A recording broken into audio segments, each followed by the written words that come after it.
जय हिंद साथियों, जैसा कि आप जानते हैं कि ये क्लास 9 का है और पेपर पैटर्न मैं हाफ अर्ली का आपको दे रहे हैं।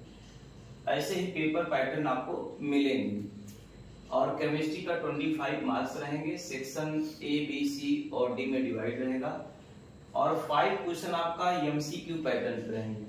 तो हम यहाँ 3 क्वेश्चन लिख दिए हैं और इसका ऑप्शन भी लिख दिए हैं और इसके बाद अगले पेज पे आपको जो है 4th एंड 5th क्वेश्चन मिलेगा जो एमसीक्यू मल्टीपल चॉइस क्वेश्चन होते हैं। देखिए, मैं देर नहीं करता हूँ, नहीं आपका भी मैं वेट करूंगा।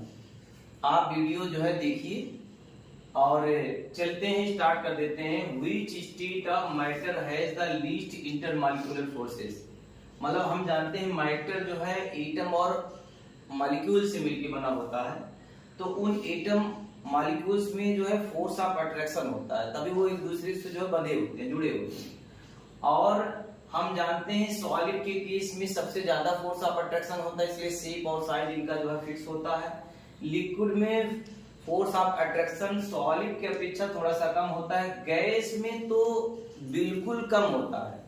ये बात फिर से सुन लीजिए, गैस में लीस्ट होता है, इंटरमॉलिक्यूलर फोर्सेस बहुत कम होता है।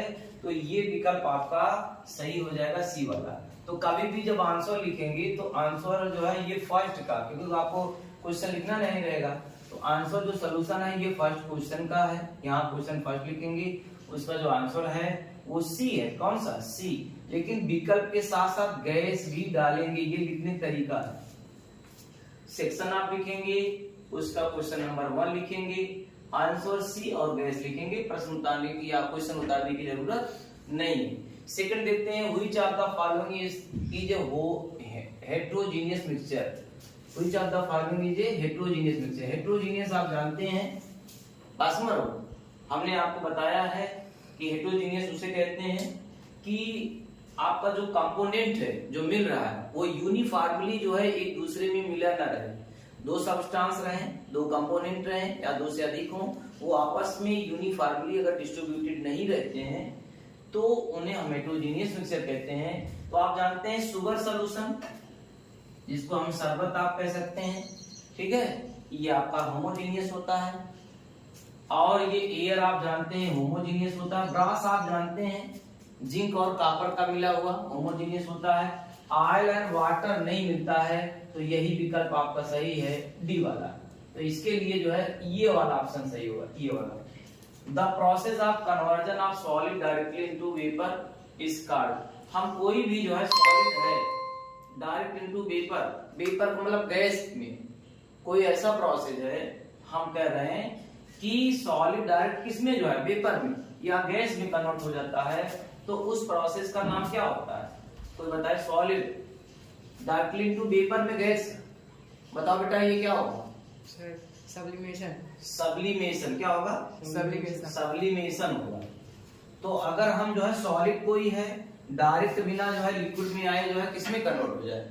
गैस में कन्वर्ट हो जाता है, तो इस प्रोसेस को हम क्या कहते हैं? सब्लिमेशन कहते हैं। ये आपका ऑप्शन सही हो जाएगा। और जैसे मैंने तरीका आपको बताया है उस ऑप्शन के तरीके से आपको सॉल्व करना है, ठीक है। तो बच्चों, जैसा कि आप देख ली फर्स्ट और सेकंड और थर्ड क्वेश्चन, और बोर्ड पे लिखा है 4th क्वेश्चन ये आपका है, उसके बाद 5th ये एमसीक्यू टाइप का जो क्वेश्चन है वही मैं सॉल्व कर रहा हूँ। इसमें कह रहा है which of the following is a physical change. इनमें से कौन सा फिजिकल चेंज होता है? फिजिकल चेंज में हमने आपको डेफिनेशन बता दिया है कि कंपोजिशन इसमें जो है चेंज नहीं होते हैं, ठीक है। तो अभी आप देखिए रस्टिंग ऑफ आयरन, लोहे पे अगर जंग लग जाएगा तो इसमें आप जंग पे लग जाएगा, वो रिवर्स नहीं होगा, खत्म हो गया, वो रस्ट हो गया, क्रोड हो गया। तो ये नहीं है, ये तो केमिकल प्रोसेस है। बर्निंग ऑफ पेपर, किसी जो है पेपर को जला देंगे तो राख मिलेगी, कुछ बचे बचेगा नहीं। मेल्टिंग ऑफ आइस, आइस को अगर आप मेल्ट करवाते हैं, आइस सॉलिड के फॉर्म है, इसको आप मेल्ट करवा दीजिए तो क्या मिल जाएगा? H2O, तो ये लिक्विड हो जाएगा। फिर से अगर इसको जो है कोई मेल्ट कर दे, थोड़ा और हीट कर दे, तो क्या हो जाएगा जरा बताओ? H2O हो जाएगा। तो यहाँ आपने देखा क्या, अभी भी जो है वाटर ही है, कंपोजिशन यहाँ water water water, shape size सिर्फ डिफरेंट है। तो इस प्रकार से हम देख सकते हैं कि ये वाला आपका जो है क्या, melting of ice, this is physical change. अगर हम देखेंगे the particle in matter are held together, किसी भी मैटर में जो पार्टिकल्स होते हैं किस टाइप से वो बंधे होते हैं आपस में, किस फोर्स से। तो ग्रेविटेशनल फोर्स लगता है कि इंटरमॉलिक्यूलर फोर्सेस लगता है, मैग्नेटिक फोर्स लगता है कि इलेक्ट्रोस्टैटिक फोर्स लगता है। हम आपको 10 सेकंड दे रहे हैं इसका आंसर बताने के लिए। 10 सेकंड में आंसर बताइए। मैं आपको देखिए ऐसा है, इस बात को मैं बताया भी था कि पार्टिकल्स जो होते हैं मैटर में, जो पार्टिकल्स होते हैं चाहे वो एटम हो, मॉलिक्यूल्स या आयन होते हैं, वो एक दूसरे से फोर्स ऑफ अट्रैक्शन जो उसमें लगता है वह इंटरमॉलिक्यूलर फोर्सेस रहता है।